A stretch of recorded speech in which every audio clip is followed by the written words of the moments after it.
예, 오늘은 갈라디아서 두 번째 시간입니다.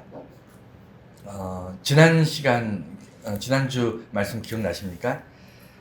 복음을 기록한 그것도 굉장히 중요한 갈라디아 지역에 전해진 이 갈라디아 서신, 이 복음서가 쓰여진 이유가 그들을 축복하고 갈라디아 지역에 있는 사람들에게 권면하고 그들을 더 신앙적으로 힘을 주기 위해서 썼다기보다는 질책하고 그 다음에 사도 바울이 분노해서 화가 나서 이 편지를 쓰기 시작했다, 이런 말씀 드렸습니다. 그래서 하나님의 섭리나 하나님의 이끄심은 우리가 인간이 참 이해할 수 없는 방향일 때가 많이 있습니다. 우리가 원하는 방식이 꼭 하나님의 방식은 아니에요. 그건 반드시 기억해 주시고, 그래서 지난 시간에 하나님을 전하는, 예수 그리스도를 전하는 사도 바울이 어떤 의도로 갈라디아서를 쓰게 됐는지 우리가 잠깐 봤다면, 이제는 자기가 그 사람들의 사람들이 이야기하는 그 문제를 자기가 스스로 거기에 대해서 변론하고 변증하는 그런 내용들이 이제 차곡차곡 이제 나타나기 시작합니다. 오늘 초반에 나타나는 것들은 뭐냐면, 자격이 없다. 그러니까 갈라디아 교회뿐만 아니라 초대 교회에 바울을 싫어하는 사람들이 있잖아요. 유대교적 어떤 베이스를 가지고 있는 그리스도인들이 사도 바울, 이방의 교회를 전하고 이방의 교회를 세우고 예수를 전하는 사도 바울이 못마땅한 사람들이 있습니다. 그들에 의해서 전달된 다른 복음, 잘못된 복음, 오염된 복음을 오염시키는 그런 내용들에 대해서 자기 자신을 변론하면서 그 변론을 통해서 내가 전하는 복음은 틀린 게 아니다, 진짜다, 내가 예수 그리스도를 통하여 받은 복음을 너에게 전한다, 이 얘기를 이제 초반에 반복해서 이야기합니다.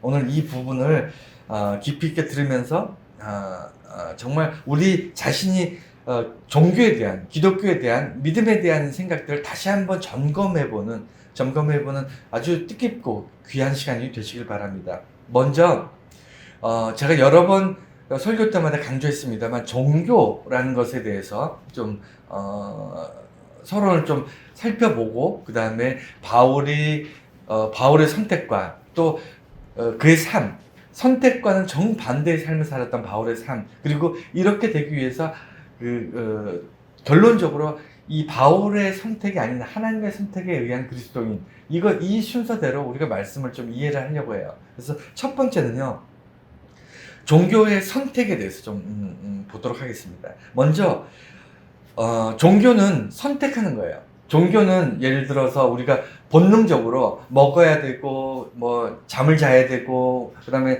뭐 옷을 입어야 되고, 이런 식으로 우리가 본능적으로 그것을 하지 않으면 살아갈 수 없는 것이 아니라, 종교는 선택적인 부분이 분명히 있습니다. 선택하지 않고 종교를 믿지 않고 사는 사람도 있어요. 그런데 여러분들 잘 아셔야 되는 게, 종교를 믿지 않고 산다고 해서 종교 없는 상태로 사는 것이 아니고, 믿지 않는 무엇인가를, 우리가 종교화되지 않은 그 무엇인가를 믿고 사는 사람들이 많이 있습니다. 다만 그것이 정식 종교가 아닐 뿐이지. 그래서 종교라는 것은요, 우리가 선택해야만 종교 생활을 할 수 있지만, 그럼에도 불구하고 선택하지 않고 종교를 믿지 않는다고 하는 사람들조차도 종교적인 성향을 가지고 사는 사람이 주변에 굉장히 많습니다. 특정한 종교가 없을 뿐이지. 예를 들어 운동이라든가, 아니면 무슨 게임이라든가, 아니면 무슨 자기가 좋아하는 취미 생활이라든가, 우리는 그 무엇인가에 몰입해서 마치 신앙처럼 믿음을 가지고 그 일을 하는 사람들 주변에 많이 보게 됩니다. 그래서 종교는 분명히 선택인데, 종교의 선택의 특징을 이제 4가지로 기록해 놨는데 한번 볼게요. 첫 번째는요, 종교를 선택한다고 제가 말씀드렸습니다만, 사실은 종교는 선택해야만 되는데, 의외로 종교를 선택할 수 있는 나라나 국가는 그렇게 많지 않아요. 지구상에 대부분의 국가가 종교를 선택할 수 있다고 말은 하는데요, 선택할 수 없습니다. 대표적으로 공산국가는 종교를 선택할 수 없어요. 종교를 인정하지 않습니다. 종교를 믿거나 가르치거나 종교를 전파하는 사람은요, 공산 공산당 입장에서 봤을 때는 이건 숙청해야 될 1순위입니다. 1순위.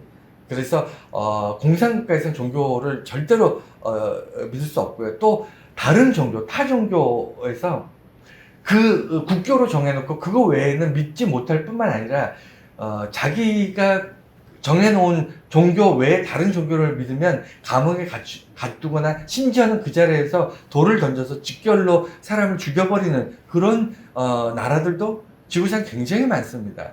그래서 실제적으로 사실상 종교의 자유, 내가 종교를 선택, A, B, C, D라는 종교가 자유롭게 믿을 수 있는데 그 중에서 내가 뭐 C라는 종교를 믿고 거기 그 종교 생활을 하겠다라고 자유롭게 선택할 수 있는 나라는요, 지구상에 손가락을 꼽을 만큼 그렇게 많지 않습니다.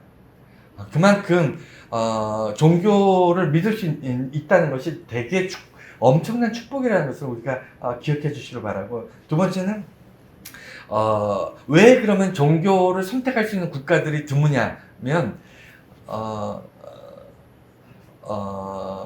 이게 종교를 선택하는 게 개인이 종교를 선택해야 되는데 개인이 선택하기 전에 이미 사회나 아니면 어떤 문화나 가족이나 심지어는 부모에 의해서 선택이 되어져요. 그러니까 종교라는 것은 우리가 알고 선택하는 게 아니잖아요. 종교 생활을 해보고 나서 이것저것 해보고 나서 이 중에 이게 제일 나한테 잘 맞는 것 같아 라고 생각하고 어떤 종교를 선택하지 않습니다. 그렇죠. 누군가가 권유하거나 아니면 누군가에 의해서 자연스럽게 거기에 그냥 진입하는 거죠. 제일 일반적인 게 뭐냐면 그 국가가 통째로 어느 종교를 국교라고 해서 딱 지정을 해버리고 태어남과 동시에 그걸 믿게 만드는 겁니다. 예전에는 기독교나 천주교도 다 그랬어요. 그래서 어느 나라에 국교를 이렇게 딱 정해지면 그냥 태어나는 순간 자기는 선택한 게 아닌데 자기가 원하든 원하지 않든 그 종교인이 되어서 거기에 속해서 살게 됩니다. 그런데 현대도 마찬가지예요. 종교의 자유라는 것은 사실은 생각해서 그 자유라는 개념과 종교라는 것은 굉장히 어울리지 않는 단어입니다. 서로 연결되기가 참 어려운 거예요. 종교를 가지고 믿음 생활을 한다는 것은 상당히 부자율스럽습니다. 자유롭지 않아요. 그럼에도 불구하고 종교의 자유라는 것은 사람들이 어떤 선택의 선택에 대해서만 이제 자유라고 부여를 하는데, 그럼에도 불구하고 내 가족들이나 아니면 내 사회나 내 국가가 이미 정해놓은 것에 들어가기 때문에 지금도 모슬렘, 그러니까 이슬람권에 있는 국가들은요, 이슬람 지역이나 힌두교 지역이나 이런 데서 기독교를 믿기로 하면요, 거의 목숨을 걸어야 됩니다. 목숨을 걸거나 아니면 그 사회로부터 떠나야 돼요. 살기 위해서. 그만큼 위험한, 종교를 선택한다는 것이 굉장히 위험한 사회가 현재 우리가 살아가는 21세기라는 그런 아이러니함이 분명히 있습니다. 세 번째는 우리나라는 헌법이 기본권으로 종교의 자유를 보장을 합니다. 아까 말씀드린 것처럼 전 세계에 많은 나라가 있고 그 중에 많은 국가들이 헌법을 가지고 있고 그리고 그 헌법에 의해서 통치됨에도 불구하고 헌법 안에 종교의 자유가 명시된 나라가 그렇게 또 많지 않습니다. 헌법이 있다고 다 종교의 자유를 다 명시하고 있지 않아요. 국교로 정해진 국교만을 믿게 돼 있거나 뭐 이런 경우가 많은데, 우리나라는 다행히 종교의 자유, 그러니까 선택의 자유, 그 다음에 거기 뭐 집회를 하거나 아니면 거기 방해받지 않고 내가 선택한 것을 자유롭게 종교생활, 신앙생활을 할 수 있는 어떤 권리, 이런 어떤 헌법이 정해준 종교의 자유에 대한, 자유권에 대한 기본권에 대해서 보장을 해줘요, 헌법에서. 여러분, 이게 무슨 의미일까요?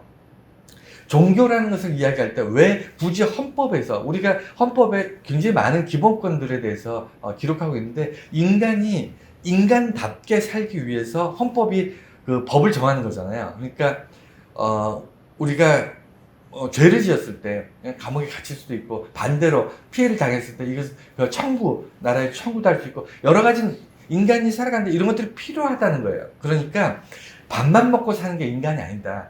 옷 잘 입고 좋은 집에 사는 것이 인간답게 사는 것이 아니고, 인간이 억울한 일을 당하지 않고 인간이 사회 속에서 자기가 보호받을 수 있는 기본적인 인간으로서의 기본적인 것들을 보호해줘야 된다. 이런 게 헌법 정신이거든요.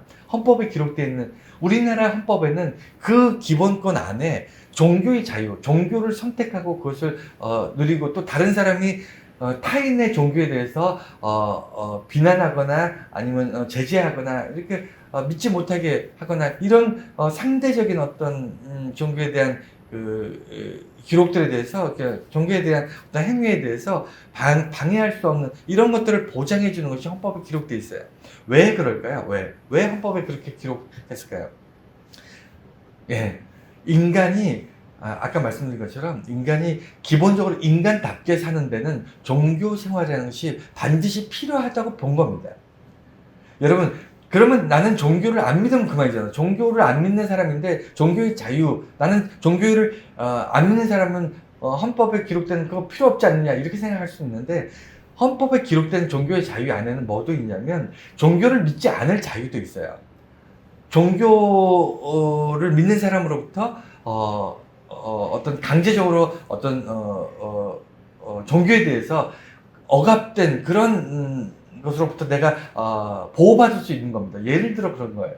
이슬람교나 이런 데서는 종교의 자유가 없기 때문에 거기서는 그 사회나 그 부모나 그 가족이 그 자녀들한테 너는 이슬람을 믿어야 돼 라고 했을 때, 나는 이슬람 믿기 싫어, 종교를 믿지 않을 거야 하면 큰일 납니다. 잡혀가요. 감옥에 갑니다. 우리나라는 그게 아니라는 거예요. 그러니까 종교를 믿지 않고 거부한다고 해서, 난 종교를 믿지 않는다고 해서 잡아가진 않아요.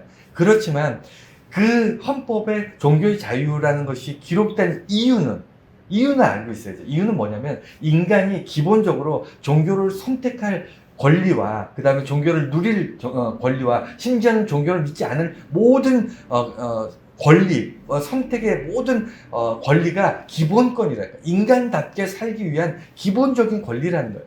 그렇게 봤기 때문에 헌법에 기록되어 있는 겁니다. 제가 이 말씀을 드린 이유는요, 여러분 주변에 종교를 이제 무시하거나, 아니면 요새 뭐 종교 뭐 그런 거 절에 나가거나 교회에 다니거나, 아니면 무슨 뭐 천주교에 다니거나, 이런 종교 생활하는 사람을 향해서 전 근대적인 그런 사람들이라고 손가락질하고 비난하는 사람들 꽤 있거든요. 주변. 세상이 이상하게 돌아가다 보니까 여러분, 그 사람들 이상한 거예요. 그러니까 종교 생활하는 사람들이 뭔가 부족하거나 모자라거나, 아니면 생각이 짧거나, 아니면 좀 심신이 연약해서 종교에 의지하거나, 이런 게 아니라, 인간은 기본적으로 종교를 갖고 선택하고 종교의 신앙생활을 할 기본적 권리가 있어요. 그것이 인간이 살아가는데 기본적으로 필요하다고 인간들은 판단하고 있는 겁니다. 인문학에서 인간이 누려야 될 많은 권리들 중에서 종교적인 건 굉장히 중요해요. 인간이 기계적으로 어떤 공장에 가서 일만 하고, 그래서 공장에서 일하는 것으로 통해서 우리가 돈을 벌어서 돈으로 밥만 먹고, 이렇게 사는 게 인생이 아니에요. 우리는 자기의 보이지 않는 영적 가치를 추구하고, 그 다음에 살면서 보이지 않는 예술적인, 영적인 어떤 그런 부분들을 추구하면서 사는 것이, 인간이 그 안에서 보람과 어떤 기쁨과 감격을 누리게 되어 있습니다. 이것을 헌법에서는 기본권으로 본 것입니다. 또 네 번째는요, 그럼에도 불구하고 기독교, 오늘 결론적인 얘기인데 나중에 다시 반복하겠지만, 기독교는 다른 종교를 선택하는 것과 많이 달라요. 많이 다른 게 하나 있는데, 그게 뭐냐면, 아까 말씀드린 것처럼 세상은요, 종교를 선택할 수 없는 사람들도 굉장히 많고요. 내가 종교를 믿고 싶고 믿음 생활을 하고 싶고 신앙 생활을 하고 싶지만 종교를 가질 수 없는, 절대로 가질 수 없는 환경에서 사는 사람들도 굉장히 많고, 선택하고 싶지만, 종교 생활을 하고 싶은데 내가 이것저것 A, B, C, D 중에 선택할 수 있는 게 아니라 딱 한 개만 정해놓고 그걸 믿지 않으면 큰일 나는 그런 세상, 그런 나라나 그런 사람들도 굉장히 많은데, 그 중에서 특별히 기독교는요, 무엇이 본질적으로 다르냐면, 환경이나 다른 사람에 의해서 믿음을 종교를 선택할 수 있도록 환경이 나를 선택하는 게 아니라, 기독교는요, 하나님이 나를 선택해요. 이게 본질적으로 달라요. 그러니까 신이 인간을 선택합니다. 다른 모든 종교는요, 인간이 선택해요. 이 차이가 뭘까요? 결론적으로 제가 나중에 다시 반복하겠지만 인간이 선택한 종교는요, 인간이 책임져요. 자기 선택에 대한 책임은 자기가 질 수밖에 없어요. 그런데 기독교는요, 하나님이 인간을 선택합니다. 그래서 책임을 하나님이 지셔요. 이게 놀라운 차이인데, 그래서 인간이 선택한 어떤 종교, 그 수많은 세상에 많은 종교, 샤머니즘도 포함해서 수많은 종교들이 있는데, 그 종교는요, 인간이 선택했을 때 그 선택에 따른 책임을 져요. 예를 들어 이슬람만 믿는 나라에서 내가 다른 불교를 선택하거나 아니면 무슨 이해할 수 없는 특별한 다른 종교를 선택하게 되면요, 그 종교를 선택했기 때문에 이 사람이 감당해야 될 위험을 본인이 감당해야 됩니다. 그래서 그럼에도 불구하고 기독교는 오늘 이제 본문 말씀 쭉 보면 알겠지만 인간이 선택해서 선택할 수 있는 것도 아니고 인간이 선택하고 싶지 않다고 선택을 안 할 수 있는 것도 아니에요. 이제 그것이 이제 사도 바울이 자기가 고백하는 겁니다. 나는 기독교를 선택한 적도 없고 기독교인 되려고 해본 적도 없고 기독교인을 흠모하거나 기독교가 좋다고 생각해 본 적도 없고 심지어는 기독교인들을 잡아 가두고 비난하고 손가락질하고 이런 삶을 살던 사람이다 라는 것을 이야기하는 거예요. 하나님은 그런 사람도 붙잡아서 기독교를 만듭니다. 근데 어느 정도 놀라운 변화가 일어나냐면 세상의 역사를 바꿔요. 이 한 사람을 통해서. 자, 그러면 이제 큰 두 번째 주제가 바울의 선택. 이제 두 가지를 볼 건데 첫 번째는 바울의 선택이 있었고 바울의 삶이 있어요. 왜 두 가지를 이제 볼 거냐면 우리가 방금 얘기한 것처럼 인간은요, 삶에 있어서 가장 중요한 게 선택입니다. 어떤 걸 선택하고 어떤 걸 결정하고 그 선택에 따라 무엇을 대가를 지불하고 그 다음에 어떻게 노력하고 그 선택을 위해서 어떤 수고를 하고 이것들이 쌓여서 인생이 되는 거예요. 삶이 그 사람이 평생 이렇게 열심히 살았다 이런 이야기 하는 거잖아요. 우리가 살아보면 우리가 지난 날들 살아온 날들을 보면 우리가 무엇인가를 선택했는데 그 선택을 위해서 우리가 평생 열심히 살았다. 그 선택을 이루기 위해서 애쓰고 노력했다. 이게 우리 인생이 통째로 그 안에 들어가 있는데 보면 바울은 자기의 선택을 위해서 굉장히 열심히 삽니다. 근데 놀라운 것은 그의 삶이 예수를 만나고 이제 교회를 세워나가는 이 삶은요, 자기의 선택의 삶이 아니에요. 이 정반 180도의 삶을 삽니다. 이제 이 차이를 한번 볼게요. 처음에는 바울의 선택은 어땠느냐면 이 본문을 보면 자기가 스스로 유대교를 지나치게 믿었다 이렇게 얘기합니다. 유대교를 믿는다는 게 뭐죠? 여러분, 유대교를 믿는다는 게 뭐라고 생각하십니까?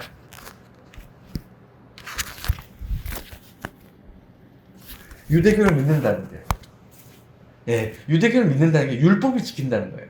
지금 여러분들이 잘 이해를 잘 못하실 텐데, 그러면 유대교를 믿는 사람들은 어차피 하나님을 믿는 사람들이고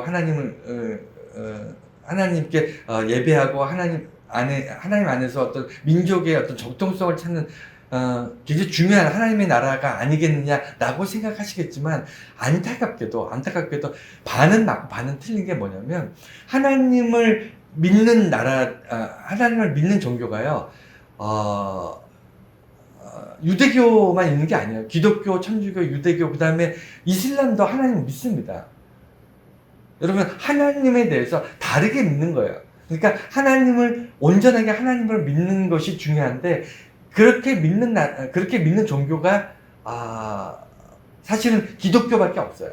왜 그러냐면 유대교는 오실 메시아, 그러니까 본질은 뭐냐면 예수님이 구약 전체에서 이 땅에 메시아를 보내실 거고 메시아를 통해서 세상을 구원하실 거라고 계속 기록되어 왔는데 유대인들은 예수님이 메시아라는 걸 인정하지 않기 때문에, 다른 말로 표현하면 유대인들은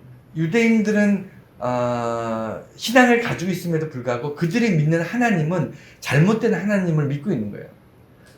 자기들이 생각하는 자기들 방식대로 믿는 거예요. 그러다 보니까 어떻게 되냐면 전통이 중요하고요. 메시아를 믿는 것이 아니니까 전통이 중요하고 율법이 중요하고 그래서 율법을 지키는 게 유대교를 믿는 거예요.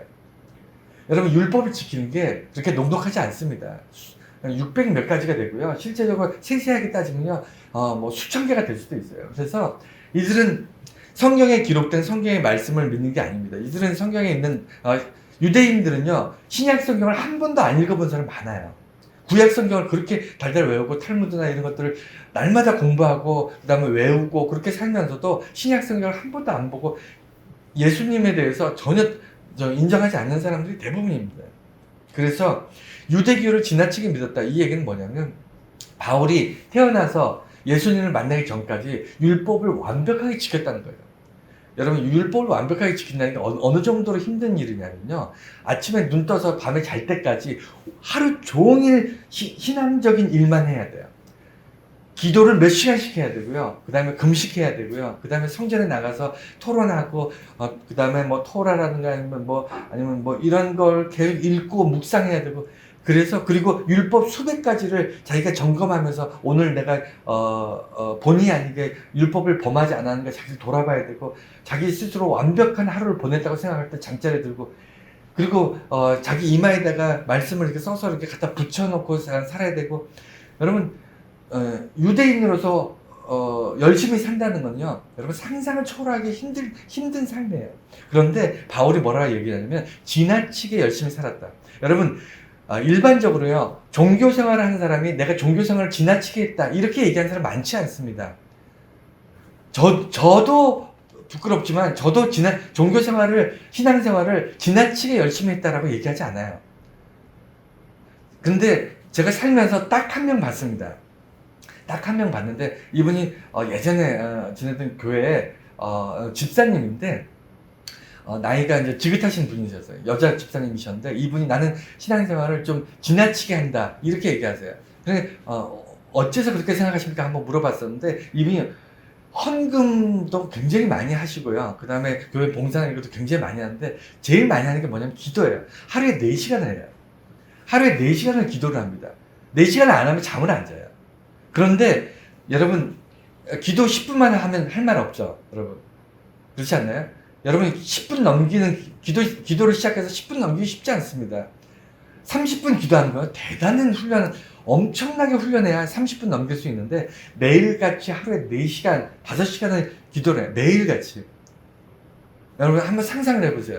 그러면서 본인이 나도 이제 돌아보니 그래도 자기는 예전에는 부족하다고 생각했대. 근데 이제 매일같이 5시간, 6시간 하다 보니까 어떨 때는 바쁘고 힘들어서 기도를 못할 때도 있잖아요. 기도 시간이 부족할 때도 있지 않습니까? 그럴 때는 왠지 죄 지은 것 같고 뭔가 잘못한 것 같고 이런 생각이 든대요. 그러면서 내가 좀 지나치게 기도의 시간을 할애하고 뭔가 율법적으로 내가 신앙생활을 하고 있구나 이런 생각을 들 때가 있었다고 그러시더라고요. 저는 그걸 공감해요. 무슨 얘기냐면 지나치게 신앙생활을 했다는 건요 자기 스스로 자기에게 율법을 올가미를 씌우는 거예요. 내가 이만큼 하지 않으면 내가 오늘 실패한 인생이다. 내가 이런 성과를 내지 못하면 신앙생활을 제대로 하지 않은 것이다. 이렇게 자기 스스로를 올가매는 거죠. 그럴 때 비로소 내가 지나치게 신앙생활을 하구나 하는 생각을 하게 되는 거예요. 바울이 그랬어요. 완벽하게 살았어요. 하루하루를요 율법에 비추어서 그 다음에 전통이라는 것이 이제 다른 말로 율법인데 대대로 내려오는 그 성경의 말씀을 통해서 아니면 하나님께서 주신 말씀이 아니라 그들이 유대 사회에서 그 랍비에 의해서 결정이 되거든요. 랍비가 가르치고 랍비가 사람들에게 이렇게 해야 돼. 뭐 안식일에는 이런 일들을 해야 돼. 이런 건 다 랍비가 가르치는 거예요. 성경에 기록되어 있지 않아요. 성경은 되게 단촐합니다. 되게 본질적이고 핵심적인 것들만 기록되어 있는데 수많은 곁가지, 수많은 실천 사항들은 다 랍비가 뭔지 아시죠? 예, 성경학자들, 성경 가르치는 선생님들. 이런 사람들이 유대교에서 수많은 어떤 율법을 만들어 사람들을 올가맸어요.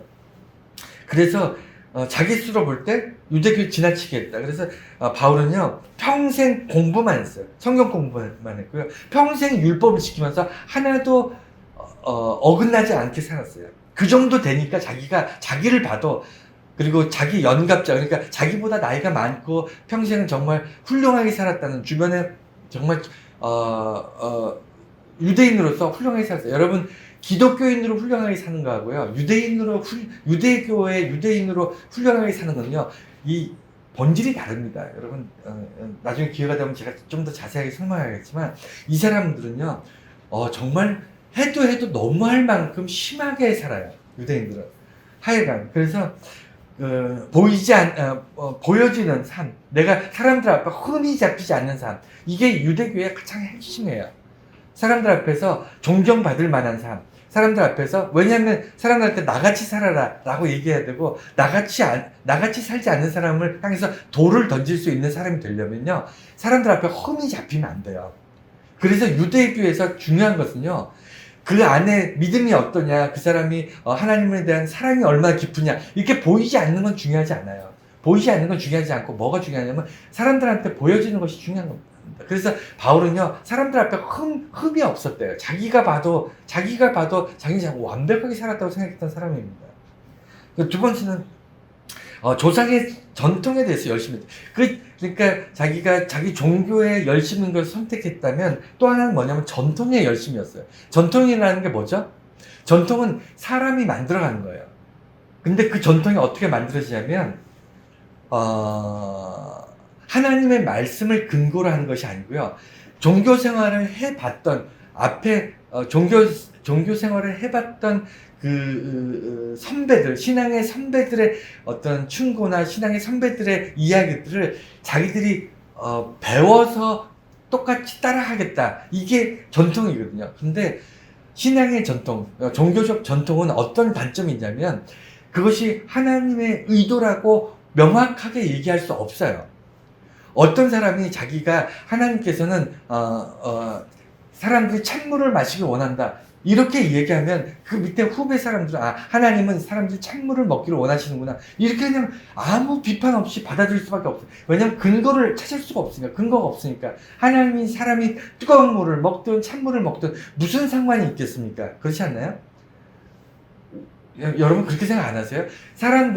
여러분, 그래서 오늘날도 똑같아요. 오늘날도 정통 교단 안에서, 기독교 안에서도 이상한 목사들이 나타나가지고 사람들을 현혹하잖아요. 잘못된 길로 끌고 가지 않습니까? 그게 잘못된 전통을 세워나가는 거예요. 오직 올바른 것은요, 성경의 말씀과 예수 그리스도로만 이루어질 수 있는 복음의 진리 안에서 우리가 배우고 가르치고 전파해야 되는데, 당시 초대교회에도요, 이상한 것들이 교회 안에 자꾸 들어온다니까요. 그 대표적인 게 그거예요. 조상의 전통, 율법이라든가 이런 전통이 복음보다, 예수 그리스도보다 전통이 더 중요했던 그런 사회가 이 초대교회 사회였어요. 또 하나는 자기가 기독교를 박해하던 사람이라고 얘기합니다. 이게 그가 선택한 거예요. 어떤 내용이죠? 기독교, 예수는 이단이다. 예수를 믿는 사람들은 이단 종교다. 우리 유대교들은, 우리 하나님을 믿는 유대인들은, 유대교, 이스라엘은 아주 순수하게 하나님만 믿는 아주 거룩한 민족인데, 이 거룩한 민족 안에 더러운 이단이 들어왔는데, 그게 누구냐면 예수다, 이렇게 선택한 거예요. 이렇게 판단하고 예수를 잡아 죽이는 것을 선택한 겁니다. 예수의 제자들을, 예수는 당연히 십자가에 죽었으니까 죽은 예수를 추종하는 이 사람들을 잡아 가두는 게 의로운 일이고, 이게 정의고, 이게 우리 사회, 유대교를 지켜나가는 아주 중요한 사명이다, 이렇게 선택하고 받아들이고 그렇게 살아간 겁니다. 그게 바울의 선택이었어요. 그래서 기독교를 박해한다는 것은요, 단순히 기독교가 꼴 보기 싫어, 기독교가 뭔가 잘못된 것 같아, 이런 차원이 아니고요, 행동하는 소신을 가진 거예요. 그러니까 기독교는 반드시 박해해야 된다, 기독교는 없어져야 된다라는 소신이 있는 겁니다. 어떤 뜻을 정한 거예요. 그리고 또 하나는 헌신. 내가 예수를 믿는 사람들 다 없어질 때까지 계속 신고하고 잡아 가두는 일을 내가 다 없어질 때 끝까지 하겠다. 이거는 자기 시간과 이런 것들을 다 쏟아서 헌신하는 거잖아요. 여러분, 단순히 기독교를 배척하는 것을 바울이 선택한 게 아니고요, 자기 인생을 거기다 걸었어요. 이 얘기는 뭐냐면, 그가 선택한 거에 최선을 다한 겁니다. 그래서 자기 소신을 가지고 자기 모든 것을 쏟아서 헌신하면서 기독교를 믿는 사람들을 다 잡아 가두고, 그 다음에 자기가 그렇게 하는 데는 내가 유대 사회에 리더라는 자기 자존감이 있었던 겁니다. 나는 지켜만 바라볼 것이 아니고 내가 직접 가서 예수 믿는 사람 다 잡아 가둬야 되겠다, 이런 생각들을 가지고 있는 거예요. 그리고 무엇보다도 자기 이익이 안 돼요. 사람들 쫓아다니면서 잡아 가두는 게 자기 이득이 되겠습니까? 그럼에도 불구하고 자기 이익보다 잡아 가두는 게 정의로운 일이다라고 자기가 판단한 거예요. 이것이 바울의 선택입니다. 여러분, 제가 이 바울의 선택을 왜 얘기하냐면 이게 그대로 성경 말씀에 기록되어 있어요. 바울이 나는 이걸 선택했다는 거예요. 이 세 가지. 유대교를 지나치게 믿는 것과 그 다음에 조상들의 전통, 내가 이 사회에서 정말 모범적인 삶을 살고 있다, 그것을 선택했고 최선을 다했다. 또한 이단이라고 생각했던 예수와 그를 추종하는 사람들을 잡아 가두는 이 일에 내 사명으로 알고 이 일을 통해서 내가 헌신하면서 내 소신껏 최선을 다해 살았다, 이게 나의 선택이었다라고 바울이 얘기합니다. 근데 여러분, 주변에 이런 사람들 있습니까, 없습니까? 이런 사람들 꽤 많아요. 꽤 많습니다. 여러분, 기독교를 난 종교에 관심 없어가 아니라 기독교를 정말 싫어하는 사람들 많습니다. 그리고 심지어는 교회 다니고 교회 이렇게 예배 드리고 하는 사람들한테 어떻게 신을 믿을 수가, 보이지도 않는 신을 믿을 수 있는가, 어떻게 뭐 교회 나와서 이렇게 봉사하고 예배를 드리고 어떻게 주일날 금쪽 같은 시간에 놀러 가고 쉬고 그 다음에 뭔가 재충전해서 삶의 어떤 이런 걸 누려야 되고 사시사철 이게 꽃 구경, 단풍 구경 다 다니고 인생을 즐겨야 되는데 어떻게 교회에 모여가지고 예배 드리고 교회에서 하루 종일 시간 보내고 어떻게 그런 미련하고 어리석은 인생을 살 수 있을까라고 이야기하는 그 사람들이 정말 이해할 수 그 사람들을 우리가 어떻게 이해해야 되냐면 바울이 그런 사람이었다는 거예요. 우리 주변을 향해서 어떻게 교회에서 그렇게 살지라고 손가락질한 그 사람이 원래 바울이 선택한 삶을 그 사람들이 지금 살고 있는 거예요. 전혀 다른 것을 선택하고 전혀 다른 것에 최선을 다하고 기독교를 향해서 자기와 다르다는 것 때문에 비난하고, 이게 바울이 선택한 삶이었는데 오늘 성경 보면 바울은 예수를 만나고 나서 정반대의 삶을 살아요. 그러면 왜 바울이 자기의 선택과 전혀 다른 정반대 180도로 완전히 다른 삶을 살았을까요? 그게 원인이 딱 하나입니다. 뭐냐면 바울이 생각할 때는 예수는 죽었어요. 예수는 이단 종교를 만든 창시자였지만 다행히 십자가에 못 박아서 죽었다, 이게 바울의 생각이었어요. 죽었으니까 이제 끝났잖아요. 그래서 바울이 볼 때는 예수를 믿는 추종자들, 이 사람들은 예수가 이제 죽었으니까, 추종자가 죽었으니까 이 사람들은 주동자들만 조금 이렇게 잡아다가 몇 명만 감옥에 가두고 막 매질을 하고 이렇게 벌을 주면 나머지 사람들은 무서워서 이제 더 이상 예수를 믿지 않고 기독교란 종교 자체는, 이단 종교는 사라질 것이다, 이게 바울이 생각했던 기독교였어요. 그런데 어떤 일이 있었죠? 예, 살아난 예수를 눈으로 막 봐버린 거잖아요. 바울이 살아나신 예수, 그것도 하늘에서 하나님의 우편에 앉아 계시는 예수 그리스도를 보고 듣고 그의 음성을 듣는 순간 자기가 선택하고 판단하고 결정하고 수고하고 노력하고 헌신하고 봉사했던 모든 인생에, 그것도 지나치게 눈을 떠서부터 밤에 잠자리 들 때까지 하루 종일 내가 선택한 종교에 최선을 다하고 지나치게 열심히 살고 다른 일은 해본 적도 없고 이렇게 살았던 사람이 자기 인생 통째로 바꿔버리는 거예요. 다 쓰레기통에 집어넣어 버리는 겁니다. 뭐 때문에? 살아난 예수를 눈으로 보고 나서. 그리고는 그의 삶이 자기가 여태까지 자기의 선택했던 삶과 전혀 다른 삶을 이제 살아가기 시작하는데 정말 180도예요. 180도 다른 삶을 삽니다. 어떤 삶을 사냐면 예수를 만나고 나서 자기가 평생 공부한 것을 공부한 대로 살지 않아요. 뭘 공부하죠? 유대인들은 매일같이 율법을 공부합니다. 매일같이. 그리고 율법에 대해서 토론해요. 이것이 우리 삶에 어떻게 적용될지. 이게 그 전통이요, 유대인의 기본적인 전통이에요. 그래서 유대인들은 지금도 토론을 잘해요. 그리고 되게 이성적이고 합리적이고 되게 머리가 좋은 이유가 뭐냐면 이 사람들은 그들이 가지고 있는 어떤 탈무드라든가 아니면 토라라든가 자기들이 가지고 있는 어떤 경전들, 성경 말고 그런 것들을 가지고 거의 날마다 회당에 모여서 자기들끼리 토론합니다. 그래서 회당에 가면요, 완전 시장, 돗대기 시장처럼 시끄러워요. 굉장히 시끄럽습니다. 서로 막 토론하느라고. 네가 맞니, 내가 맞니, 내 생각은 이렇다. 그게 회당의 모습이에요. 그런데 그가 평생 공부하고 말씀을 지키고 했던 것들을 거기서 딱 끝내고요. 예수님을 통해서 자기가 깨닫게 된 거, 예수님을 통해서 들은 이야기, 그것을 복음 전하는, 어떤 복음 전한다고요? 성경에 예수님께서 오신다고 하는 그 메시지가 그분이시구나. 내가 살아나신 예수님 눈으로 목격하고 그분의 음성을 귀로 들었다라는 것이 그의 복음의 전부입니다. 아무리 공부를 많이 하고요, 아무리 많은 책을 읽고, 아무리 많은 인문학적 소양이 있고, 도서관에 있는 모든 책을 다 읽고, 서점에 있는 정말 수십만 권의 책을 머릿속에 다 집어넣었다고 해도요, 예수 그리스도를 한번 눈으로 보고 나면 그 모든 것과 좋게 비교할 수 없는 충격입니다. 그렇지 않겠습니까? 그래서 바울은 복음을 전하는 삶을 살기 시작했는데 그 전한 복음은요, 자기가 여태까지 평생 배웠던, 공부했던 내용이 아니라는 거예요. 잠깐이지만 다만 1분도 안 되는 시간에 만났던 예수 그리스도를 전하는 것, 그것이 평생의 그 일이 됐고요. 두 번째는 그가 고백하길 뭐라고 기록하냐면, 내가 전하는 복음은요, 나를 택하시고 나를 축복하시고 나를 구원하신 예수 그리스도를 전하는 것인데, 언제 나를 택했냐면 태초, 그러니까 태어나기 전부터 나를 택정하셨다고 이렇게 기록되어 있어요. 이게 굉장히 중요합니다. 이게 왜 중요할까요? 바울의 복음, 전하는 복음의 핵심 중에 핵심이 이거예요.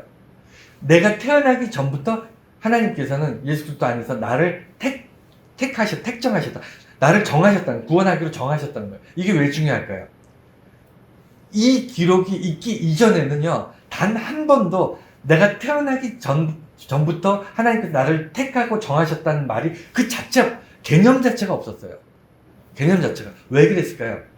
유대인은 철저하게 자기가 행동한 것을 평가받는 거라니까요. 유대인들은요, 하나님 앞에서 내가 죄를 지으면 죄에 대해서 벌을 받고, 선한 일을 하면 선에 대해서 상을 받는 게 그게 유대인입니다.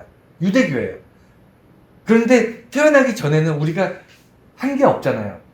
아무것도 한 게 없는 상태. 내가 잘한 것도 없고, 못한 것도 없고, 죄를 지은 것도 없고, 뭐 선을 쌓은 것도 없는, 태어나기 전에 나라는 존재는 아무것도 한 것이 없는데 그때 하나님께서 택정하셨대요.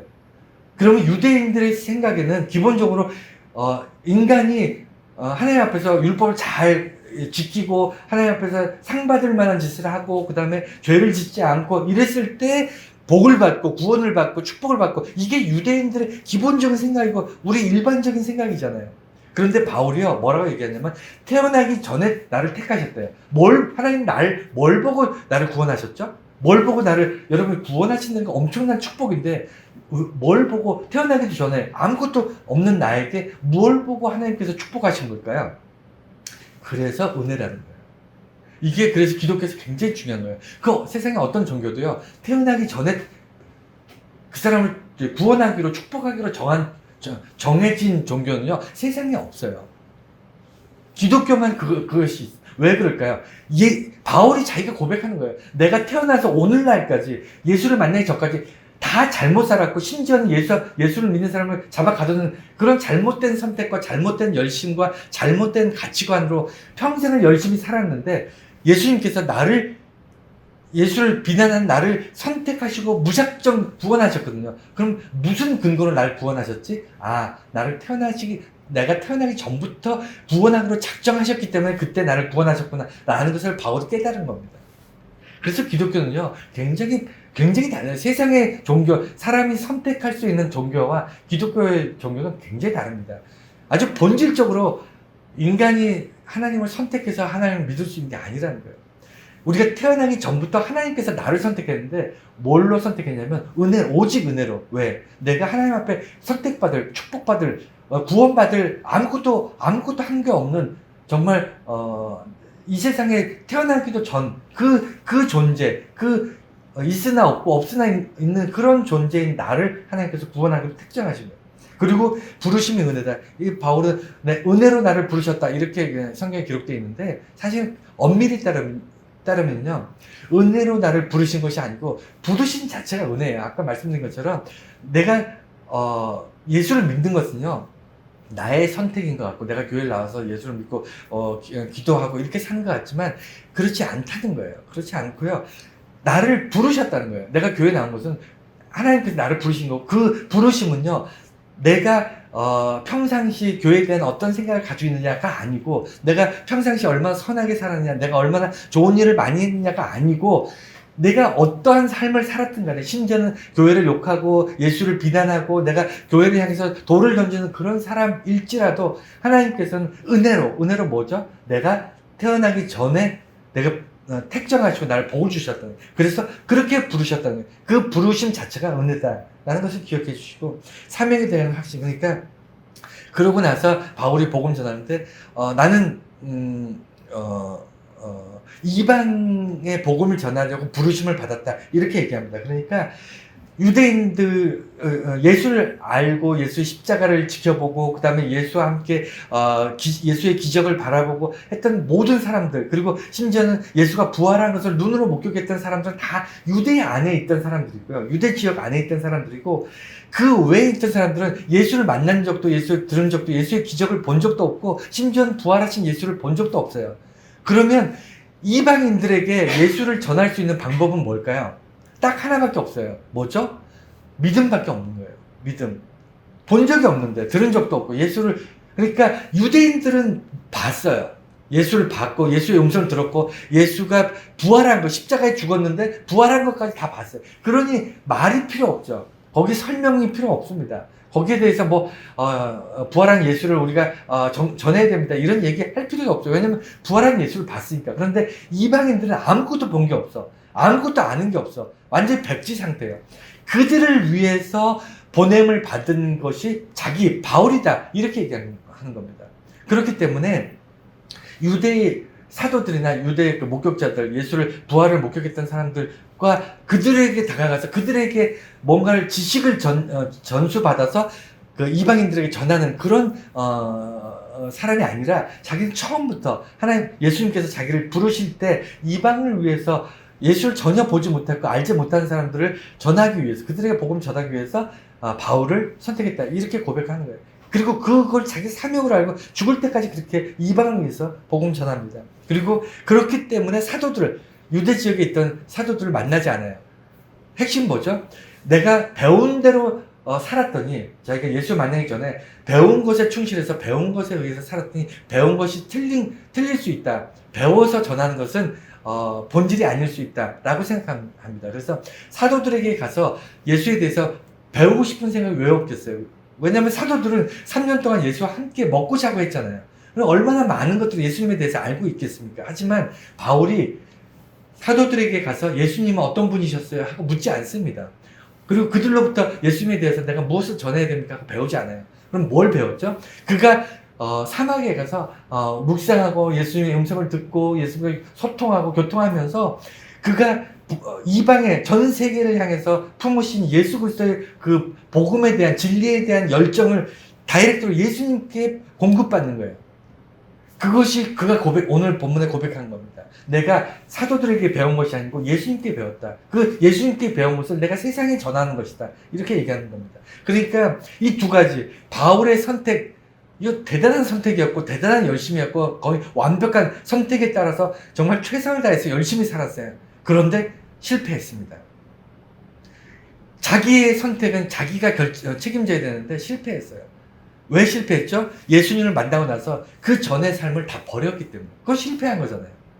자기가 선택한 것들이 어떤 결과물이 나온 것이 아니고 선택한 삶을 열심히 살았지만 포기하고 버려버리고 예수를 만난 그 잠깐의 시간을 통해서 남은 평생의 시간을 만난 예수를 전하면서 예수를 통해서 세상의 그 진리를 전하는 그 삶을 다시 시작해서 사는 거잖아요. 이 선택은요, 바울이 예수를 선택했을까요? 예수가 바울을 선택했을까요? 당연하죠. 예수님이 바울을 선택한 거예요. 그래서 결론입니다. 하나님의 선택이 예수를 믿게 하는 겁니다. 하나님의 선택이 우리가 믿음을 갖게 하는 거고요. 하나님의 선택이 우리가 기독교인이 되게 하는 겁니다. 하나님이 선택해서 우리가 천국 가는 거예요. 하나님이 선택했기 때문에 우리가 벗어날 수가 없는 겁니다. 바울 입장에서 평생을 공부한 게 아깝지 않겠습니까? 평생 쌓았던 선과 그 주변 사람들 그 얼마나 존경받고 장래가 유망한 정말 많은 사람의 존경을 받을 만한 정말 모든 사람들이 칭찬할 만한 청년이었어요. 모든 사람 정말 저렇게 훌륭한 청년, 믿음 생활 잘하고 신앙생활 잘하고 흠이 없고 공부도 열심히 하고 그렇게 완벽한 청년이었는데 자기가 가진 모든 것을 버려야만 했던 것. 그런 삶. 그럼에도 그것이 아깝지 않았을까요? 그런데 바울은 아까워하지 않았어요. 심지어는 배설물, 자기가 정말 화장실에서 버려지는 배설물처럼 자기의 삶을 생각하는 거예요. 자기가 평생 쌓았던 것. 그리고는 아무것도 없는 새로 시작하는 겁니다. 이게 왜 가능하죠? 이것이 내가 선택한 것이 아니기 때문에 가능해요. 하나님이 선택하셨기 때문에 이게 가능한 거예요. 내가 선택하면요, 저는 아까워서라도 포기 못합니다. 여러분 상상해보세요. 여러분 평생 벌어서 집 한 채 뭐 있는 사람도 있고 없는 사람도 있지만 집 한 채 달랑 있거나 아니면 집도 없어서 뭐 아니면 차 한 대 달랑 있거나 자기 소유가 뭐 이게 다야. 보따리 하나가 다야. 그러면요, 그 보따리를 포기하고 빈손으로 다른 데 가서 새로 시작하는 게 쉬울까요? 우리는 그것조차도 알량한 재산 조금 있는 거 그것도 아까운데 우리가 나의 가진 모든 것, 사람과의 관계, 건강, 재산, 어떤 명예 아니면 이런 모든 것들을 다 포기하고 완전히 새롭게 시작하는 그게 가능할 거라고 생각하십니까? 이게 불가능해요. 그런데 이게 바울의 삶이었고요. 초대 그리스도인들의 삶이고 우리가 기독교의 역사를 쭉 보면요, 이런 사람이 어마어마하게 많아요. 특별한 사람들이 이러는 게 아니고요. 예수를 믿는 사람들, 기독교인들이 대부분 이렇게 삽니다. 대부분 이런 사람들을 선택을 해요. 왜 그럴까요? 자기가 선택하면 이렇게 살까요? 여러분 아까 설교 초반에 종교의 선택에 대해서 잠깐 얘기했는데 내가 선택한 A, B, C, D 중에 뭐 이것도 다녀보고 저것도 다녀보고 그 중에 나한테 제일 잘 맞는 건 C야. 뭐 이런 식으로 A, B, C 중에 내가 선택해서 종교를 믿으면 여러분 기독교를 이렇게 믿을 수 있을까요? 이거 불가능합니다. 이것이 가능한 이유는요, 바울처럼 믿을 수 있고 초대 교인들처럼 순교할 수 있고 기독교 역사의 그 많은 고초와 고난 속에서도 꺾이지 않고 믿음을 전하면서 오직 예수만을 바라보며 살았던 이유가 딱 하나인데 그게 뭐냐면 내가 선택하지 않았기 때문이에요.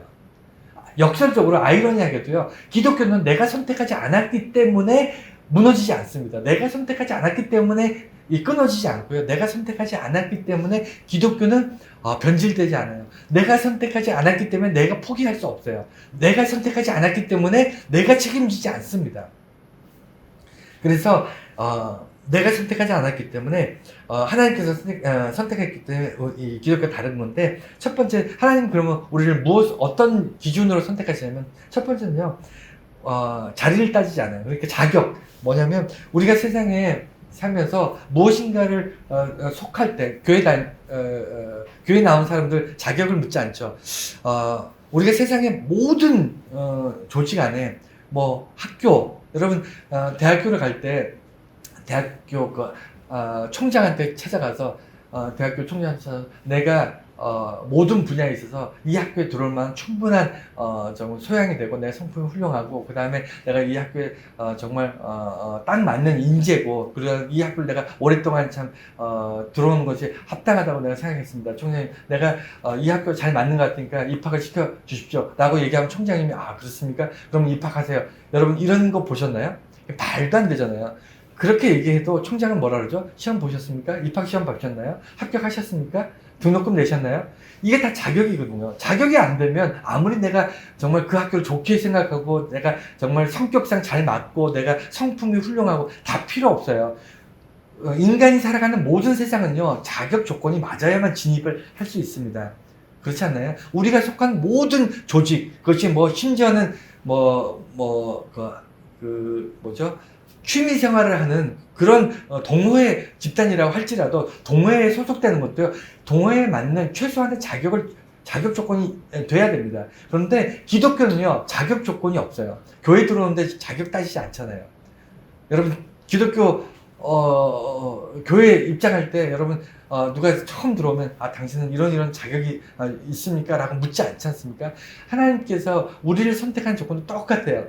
예수 믿는 사람, 기독교인이 된다는 건요, 하나님께서 자격을 따지지 않아요. 세상에서 자격을 묻지도 따지지도 않고 받아주는 거는요, 아마 교회뿐이 아닐까. 물론 뭐 천주교도 마찬가지고 종교라는 모든 집단들이 다 자격을 묻지는 않지만, 그래도 기독교의 본질은요, 기독교의 본질은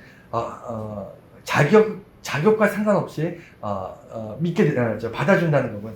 다음에 두 번째는 그럼 성품과 역량이, 우리는 그 사람을 받아들였어요. 일단 받아들였을 때, 교회에서 그 사람을 받았을 때 그 사람이 그 조직에서 어떤 역할, 어떤 성품으로 잘 지내고, 그 다음에 어떤 파트에서 어떻게 역량을 최선을 다해서 잘 이루어질 것인가, 이런 기대치가 있을 때 받아주나요? 그렇지 않죠. 그러니까 하나님의 선택에서 인간들을 구원하시고 인간을 축복하시는 이유가 뭐냐면, 그 사람의 자격이나 그 사람의 성품이나 그 사람의 역량, 그 사람이 얼마나 교회 안에서 잘할 수 있느냐, 이것을 보고 선택하지 않아요. 여러분, 혹자는요, 하나님께서 바울을 선택한 것은 모든 조건을 다 가지고 있기 때문이다. 그가 공부를 잘하고 지식이 많고 똑똑하고, 그 다음에 이방에 대해서 열정을 가지고 있고, 그 다음에 이런 식으로 쭉, 그 다음에 대쪽 같은 어떤 성품, 이런 성품과 기질과 인성과 이런 것들을 하나님께서 보시고 선택했다, 이렇게 얘기하시는 분들이 있는데, 잘못된 생각입니다. 전혀 잘못된 생각이에요. 하나님께서는 인간을 선택해서 그의 사명을 주시고 할 때는요, 절대로 그 사람의 자격이나 성품이나 인품이나 역량이나 기질이나 어떤 능력을 보고 축복하지 않으세요. 하나님은, 여러분, 아주 단순한 겁니다. 자녀를 낳아보신 분들, 그 부모 된 사람들은요, 너무나도 잘 알아요. 여러분, 부모가 되어서 자녀가 예를 들어 3명이 있다고 가정을 해볼게요. 내가 부모예요. 아버지가 어머니예요. 그런데 내가 자녀가 3명, 4명, 5명의 자녀를 낳았습니다. 그래서 양육하고 기르고 있는데, 그 중에 한 명의 자녀가 태어날 때부터 예를 들어 장애를 가지고 있어서 제대로 생활을 못해요. 그래서 항상 밥을 챙겨줘야 되고, 그 다음에 이렇게 장애를 가지고 태어났어요. 그래서 정상적인 사회생활을 할 수 없는 그런 아이가 있습니다. 만약에 그랬다고 가정을 했을 때, 여러분, 정상적인 4명은 사랑하고 장애를 가지고 있는 애는 버립니까? 길에다 갖다 버리나요, 여러분?